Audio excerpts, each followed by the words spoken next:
I will talk about how can you enable memes original on your app. We go to figure out the solution or know how you can do that on your app. So all you have to do, so you just go above this sign, click on it here. So then it's going to take you to this list here. Then all you have to do now, just click here on profile, click on it.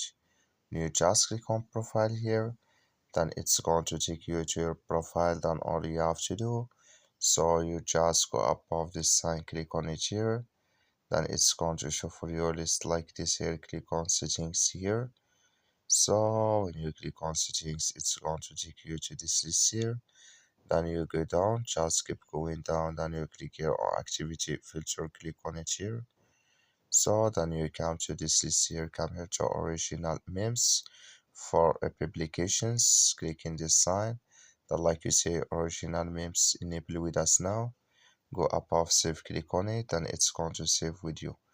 So that's all you have to do. Thank you for watching. Don't forget to support us by liking, subscribe.